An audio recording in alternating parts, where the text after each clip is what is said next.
todos. Mi deseo es que todos estén bien por la gracia y misericordia de nuestro Señor Jesucristo. Empezamos ahora con el estudio de Judas. Judas, el penúltimo libro de la Biblia. Empezamos entonces con su introducción, la epístola de Judas. ¿Quién fue el autor? Judas, el hermano de Santiago y el medio hermano de Jesucristo. La fecha es incierta, posiblemente entre 67 a 90 después de Cristo. ¿A quién está dirigida? A los santificados, preservados y llamados. El propósito: exhortar a que contendáis ardientemente por la fe. Judas establece explícitamente que escribe sobre nuestra común salvación, pero de repente cambia la epístola para combatir a los falsos maestros y su apostasía. Características especiales de Judas. Primeramente, Judas es la última epístola universal, es decir, no está escrita a una iglesia en particular, de acuerdo a lo que sabemos. En segundo lugar, Judas es una epístola escrita para combatir a los falsos maestros y su apostasía. En tercer lugar, Judas es la epístola que cubre las terribles características de los judíos, de los falsos maestros. Cuarto lugar, Judas es la epístola que cuenta a los creyentes cómo combatir las falsas enseñanzas. En quinto lugar, Judas es una epístola que acentúa la piedad y el rescate. Los creyentes deben hacer todo lo posible para salvar a los que han sido contaminados con las falsas enseñanzas. En sexto lugar, Judas es la epístola con final consolador. No se podrían elegir palabras más consoladoras para cerrar una carta que la de Judas. Veamos el bosquejo. El bosquejo está dividido primeramente la descripción de los verdaderos creyentes. En segundo lugar, las advertencias contra la apostasía, las características y el juicio de los falsos maestros. Y en tercer lugar, la exhortación a los creyentes. Esa es la división, el bosquejo pequeño de Judas. Amén.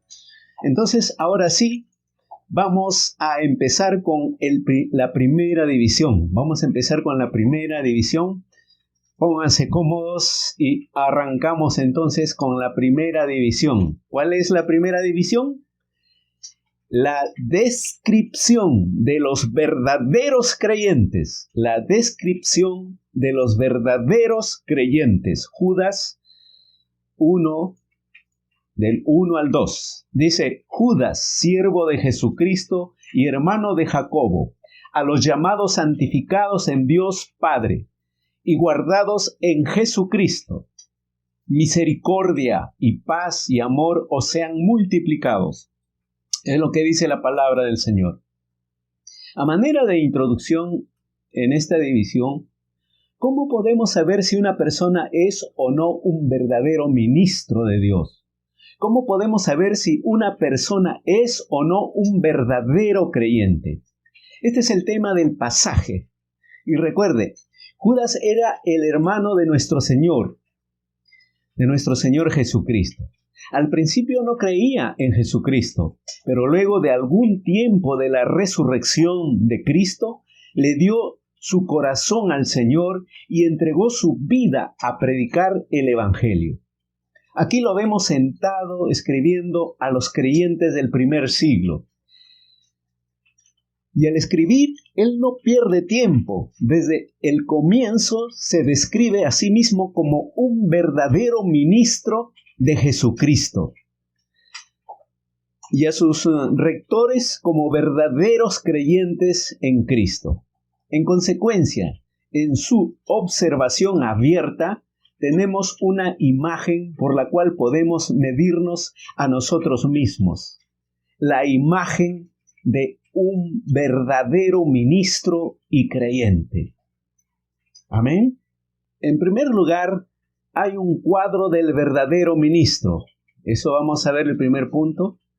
El segundo punto, hay un cuadro del verdadero creyente. Estos dos puntos nada más vamos a ver en esta división. Primeramente, hay un cuadro del verdadero ministro. Hay un cuadro del verdadero ministro. Mire lo que dice Judas 1:1. Dice, Judas, siervo de Jesucristo y hermano de Jacobo, a los llamados santificados en Dios Padre y guardados en Jesucristo. Es la palabra del Señor. Entonces aquí en este versículo, aquí existe la imagen del ministro verdadero. ¿Quién es el Judas? ¿Quién es él? ¿Quién es él? Judas dice dos cosas muy simples sobre sí mismo. Dos cosas simples sobre sí mismo. En primer lugar, dice que es siervo de Jesucristo. Esto es sorprendente, ya que como se dijo anteriormente, Judas era el hermano de Jesús, el carpintero de Nazaret, como lo vemos en el Evangelio de Mateo 13:55. Al principio no creía que Jesús era el Cristo, el ungido de Dios, el Hijo de Dios, que debía venir a la tierra como el Salvador del mundo. Pero note lo que Judas dice aquí. Dice que él es siervo de Jesucristo, ¿entienden? Ahora dice que él es siervo de Jesucristo. Ahora cree que su hermano Jesús es el Mesías, el ungido de Dios. Cree que su hermano Jesús es el Hijo de Dios, que vino al mundo para salvar al hombre. Su hermano ahora cree que Jesucristo puede salvarlo del pecado, de la muerte y del juicio. Cree que su hermano Jesús puede hacerlo aceptable ante Dios. ¡Qué vuelta maravillosa! ¡Qué testimonio para nuestro Señor! ¿Verdad? Es un testimonio grande para nuestro Señor Jesucristo. Juan 12, versículo 26 dice, si alguno me sirve, sígame, y donde yo estuviere ahí también estará mi servidor. Si alguno me sirviere, mi Padre lo honrará. En Efesios 6, del 6 al 7 dice, no sirviendo al ojo como los que quieren agradar a los hombres, sino como siervos de Cristo, de corazón, haciendo la voluntad de Dios y sirviendo de buena voluntad como al Señor y no a los hombres. Eso es lo que era Judas. Judas nos está mostrando. Es la imagen para nosotros. Salmos 2:11 dice, servid a Jehová con temor y alegraos con temblor. Y el Salmo 100, versículo 2 dice, servid a Jehová con alegría, venid ante su presencia con regocijo, ¿no? Judas servía a Jesucristo ahora con regocijo y nosotros también debemos hacer así. Segundo lugar, Judas dice que es el hermano de Santiago. ¿Quién es Santiago? ¿Qué tiene Santiago de famoso y conocido que todos los creyentes del primer siglo lo conocerían por su primer nombre?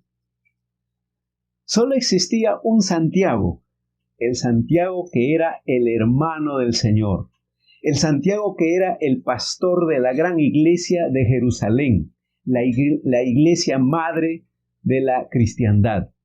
Note este hecho. Judas se identifica a sí mismo al referirse a Santiago.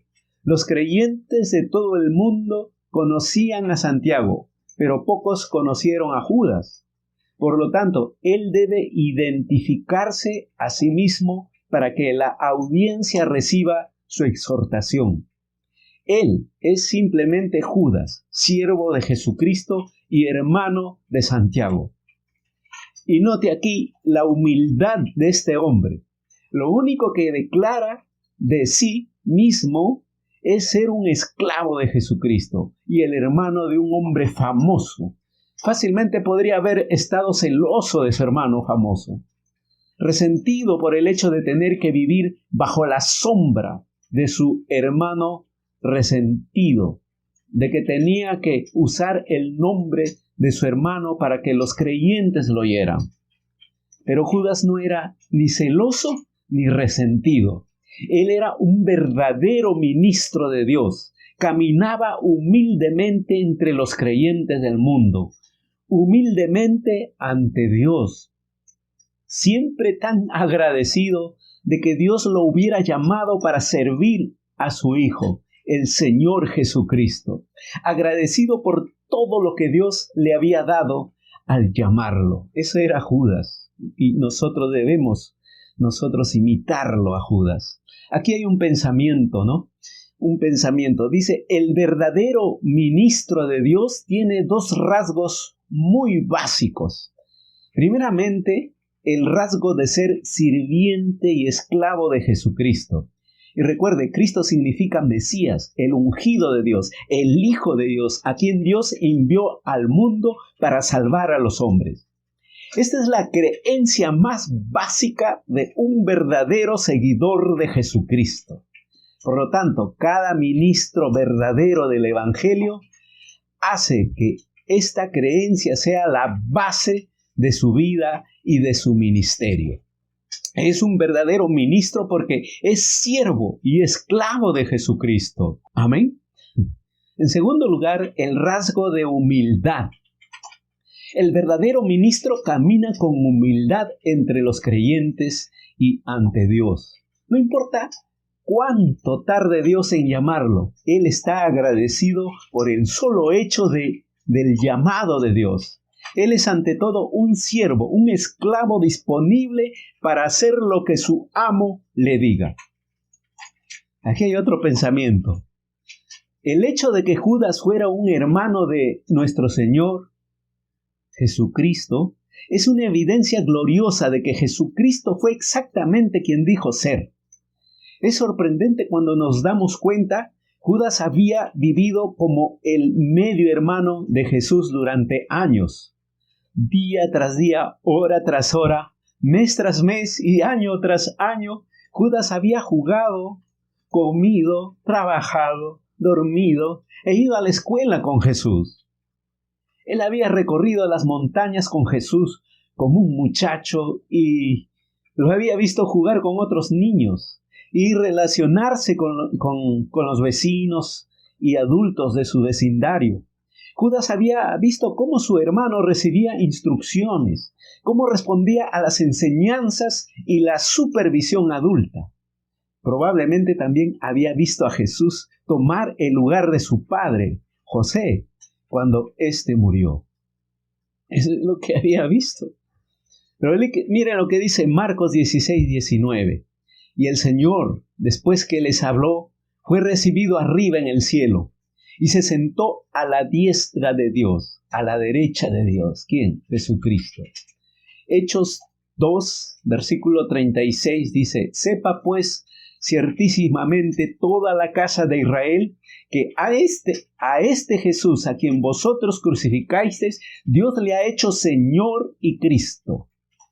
Filipenses capítulo 2, versículo del 6 al 11 dice, el cual, siendo en forma de Dios, no estimó el ser igual a Dios como cosa a que aferrarse, sino que se despojó a sí mismo, tomando forma de siervo, hecho semejante a los hombres, y estando en la condición de hombre, se humilló a sí mismo, haciéndose obediente hasta la muerte, y muerte de cruz. Por lo cual, Dios también le exaltó hasta lo sumo, y le dio un nombre que es sobre todo nombre, para que en el nombre de Jesús se doble toda rodilla de los que están en los cielos y en la tierra y debajo de la tierra, y toda lengua confiese que Jesucristo es el Señor, para gloria de Dios Padre. Es la palabra del Señor. Y Apocalipsis capítulo 5 versículo 12 dice, que decían a gran voz, el Cordero que fue inmolado es digno de tomar el poder, las riquezas, la sabiduría, la fortaleza, la honra, la gloria y la alabanza. Eso es lo que es nuestro Señor Jesucristo. Pasamos al punto 2. Hay un cuadro del verdadero creyente. Hay un cuadro del verdadero creyente. Judas 1, versículo 1 al 2, dice, Judas, siervo de Jesucristo y hermano de Jacobo, a los llamados santificados en Dios Padre, y guardados en Jesucristo. Misericordia y paz y amor os sean multiplicados. Existe entonces aquí la imagen del verdadero creyente. ¿Quiénes eran estos creyentes? Si Judas estaba escribiendo a una iglesia particular o a un grupo de iglesias, él no nombra a esta iglesia o grupo de iglesias. Esto señala que su escritura fue dirigida a todos los creyentes del primer siglo. Al parecer, el hecho de que Judas y Santiago eran hermanos del Señor Jesucristo tenía un gran peso entre los creyentes de esos días. Cuando hablaban, hacían que los creyentes se pararan y escucharan, ya que ellos habían vivido con Jesús. Día tras día, antes de su ministerio, ya habían experimentado conversaciones dramáticas de los no creyentes que se convirtieron en creyentes. Este hecho probablemente lleva a pensar que Judas les escribiera a un público más numeroso. Lo que él escribía debía circular entre todas las iglesias y entre todos los creyentes. En sus palabras de apertura, Judas describe exactamente quién es creyente. Verdaderamente podemos compararnos a nosotros mismos con su descripción y medir si somos o no somos creyentes. ¿Somos o no somos creyentes?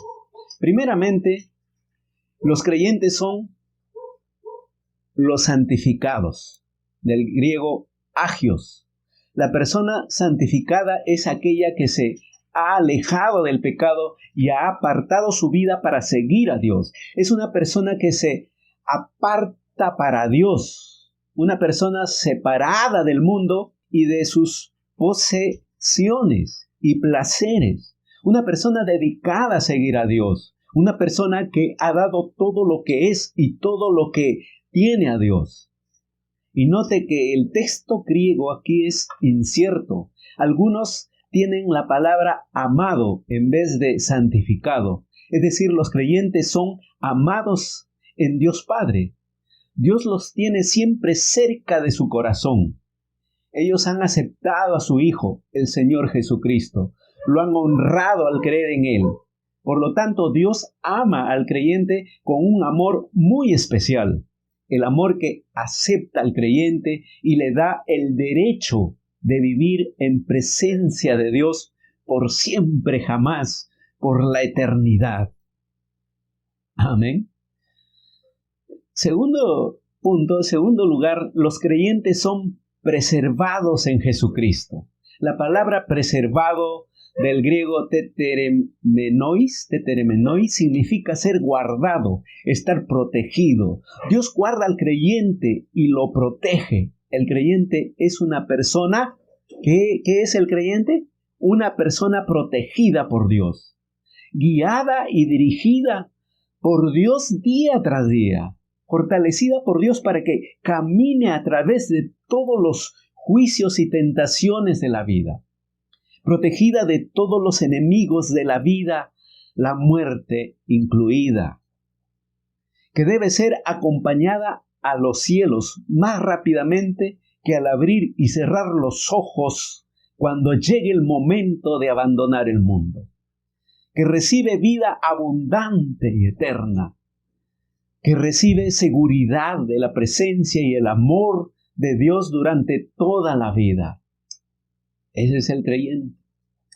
El verdadero creyente es una persona que está preservada y guardada por Dios. Es una persona a la que Dios cuida y protege. Pero note, es en Jesucristo que Dios guarda a la persona.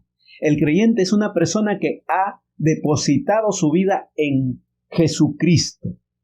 Es una persona que confía en la salvación de Jesucristo. Es el verdadero creyente en Jesucristo a quien Dios preserva. Amén. En tercer lugar, los creyentes son los llamados del griego kletois.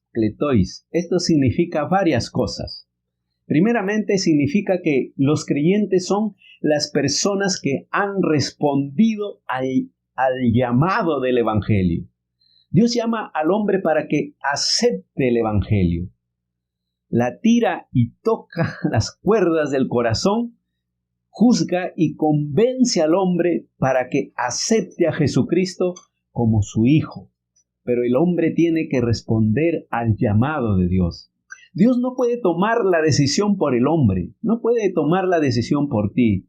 El creyente es una persona que ha aceptado genuinamente el llamado de Dios. Dios lo convocó, Dios lo llamó y el creyente respondió. Se convirtió en un creyente, una persona que verdadera y sinceramente creyó en Jesucristo. Amén. En el Evangelio de Mateo capítulo 20, versículo 16 dice, así los primeros serán postreros y los postreros primeros, porque muchos son llamados, mas pocos escogidos. Primera de Corintios capítulo 1, versículo 23 al 24 dice, pero nosotros predicamos a Cristo crucificado, para los judíos ciertamente tropezadero y para los gentiles locura, mas para los llamados así judíos como griegos, Cristo, poder de Dios y sabiduría de Dios. Es la palabra del Señor.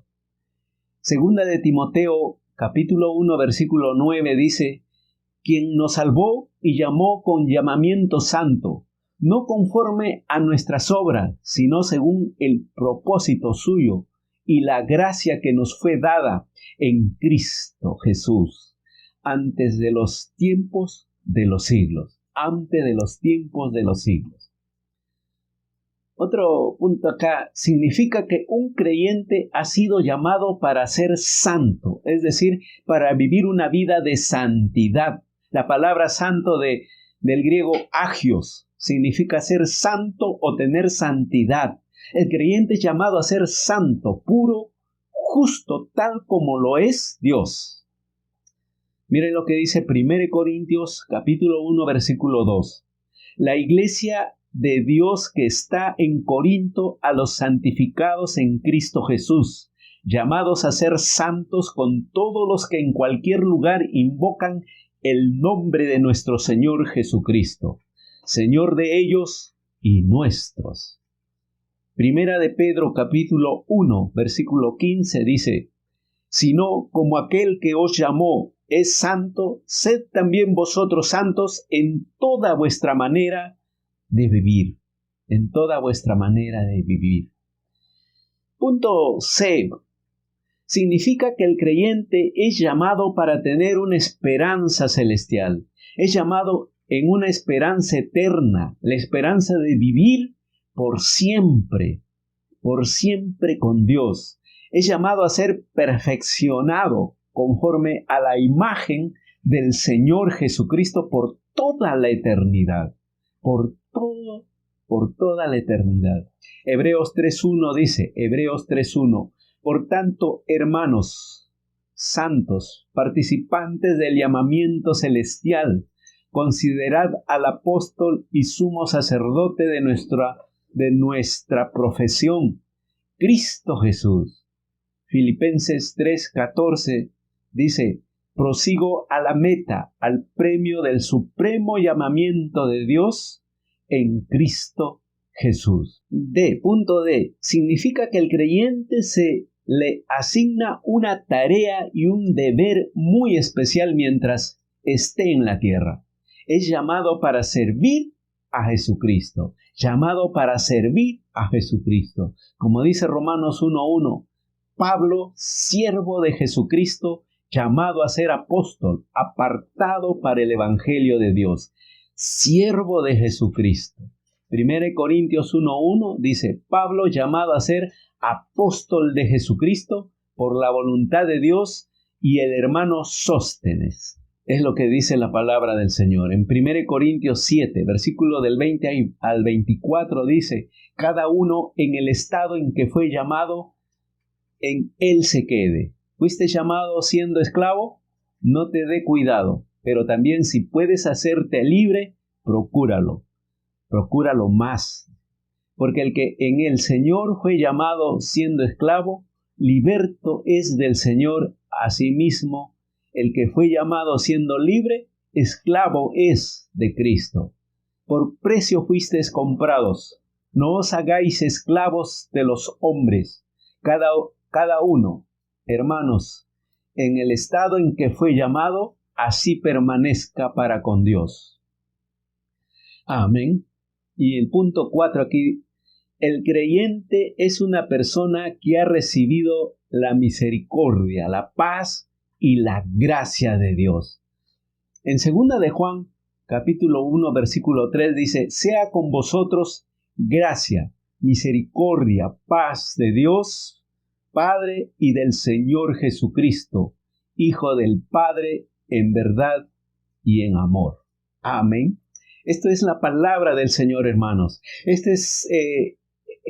Así empieza el libro de Judas. Hemos visto entonces estos dos cuadros, el primer cuadro del ministro y el primer cuadro del creyente.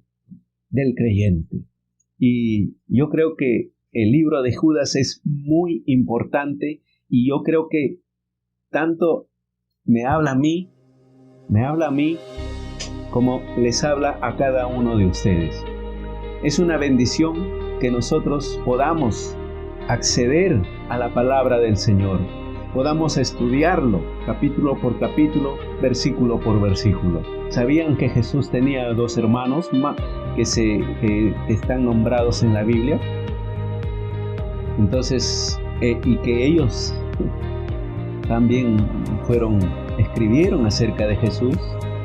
En este caso estamos viendo el hermano de Jesús, Judas. Es muy interesante el libro de Judas y les invito para que ustedes no se pierdan ninguno de estos estudios de Judas. ¿Amén? Vamos a orar, vamos a dar gracias al Señor. Padre nuestro, te damos gracias, Señor, por tu palabra. Gracias, Señor, porque tú eres bueno, tú eres grande, tú eres poderoso. Gracias, Señor, porque nos has dejado esta palabra que nos alimenta, nos edifica. Gracias, Señor.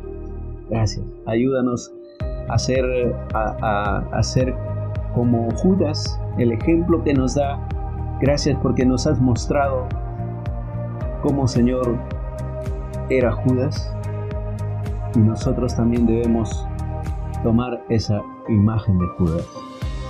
Gracias, Señor. Te pido que bendigas a tu iglesia, la iglesia cristiana Caminando con Jesús, y a cada uno de los que están viendo estos videos. Bendícelos, Señor. Que tu palabra llegue a su corazón. Que tu palabra, Señor, les ilumine. Gracias, Señor. Y guarda y protege a tus hijos en este tiempo de pandemia, en este tiempo de prueba. Y te pedimos, Señor, que tú ceses totalmente esta pandemia. Gracias, Señor. Y guarda una vez más y protege a cada uno de tus hijos, de tus hijas, y a cada una de las personas. Gracias, Señor. En el nombre de Cristo Jesús, amén y amén. Que Dios les bendiga.